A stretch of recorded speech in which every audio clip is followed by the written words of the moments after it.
Now, you said something in this case that you, at the beginning, that you had looked at the whole big picture, everything. You didn't look just at the dosage, you didn't look at the green tea, you didn't look at that alone, you looked at everything.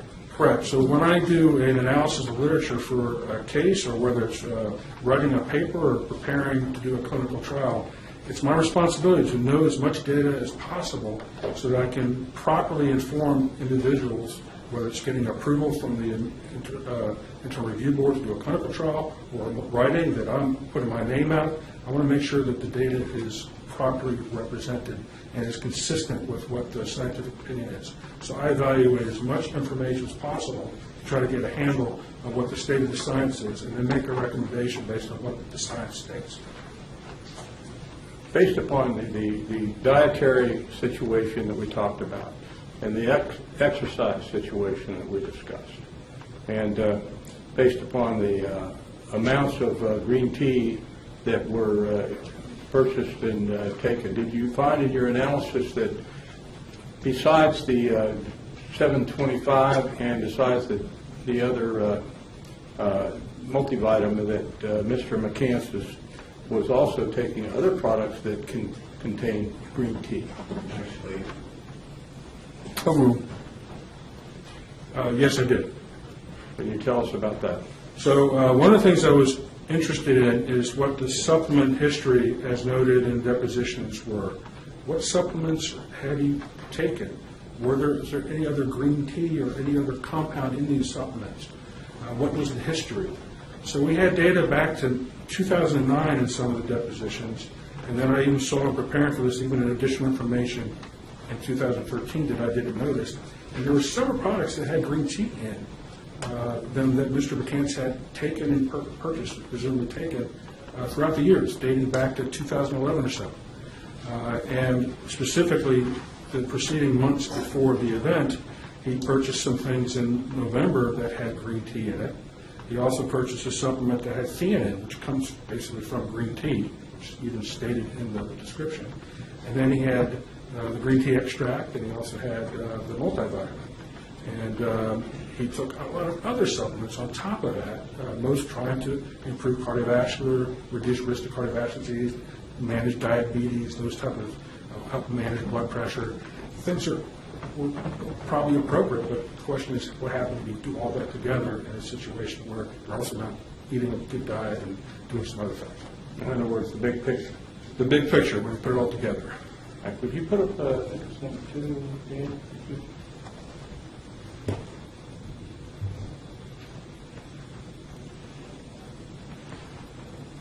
You've seen a copy of this, right? Yes, sir. With respect to these products here, could you tell us whether any of these, besides the Vitacross decaffeinated green tea and the men's 50 plus on May 15th, whether any of these other products contain green tea? Yes, sir. Mr. McCants purchased on December 29th. Can you highlight that, December 29th? Okay, what was it he purchased there? Natural Factors Stress Relax Tranquil Sleep Supplement. Okay. And he actually had purchased that at least once. And that contains 200 milligrams of theanine. Theanine is an amino acid that comes derived from green tea. It's one of the relaxing benefits of the content of green tea, help people relax and before they go to sleep. So this is a supplement designed to help people go to sleep. It also contained melatonin and 5-hydroxytryptophan. And these are also things to help you calm down and sleep. Any of those things been related or reported to be liver toxic? I have seen some information on melatonin, but I'd have to do some more research on what the dosages are, but I at least seen that referred to. What else? Any other products here that you need? Yes, sir. I found that he also bought several bottles of something called Life Essential, the Master Multiple. And this was a vitamin and mineral supplement that not only contained lots of general vitamins and minerals, but also a number of extracts. And in one section in there on herbal extracts, it lists green tea as one of the compounds at about 25 milligrams, which would be about the same as the multivitamin that came from Vitacost, with the exception that the percentage of EGCG was 60% in that product, a little bit more than the Vitacost, which was about 45%.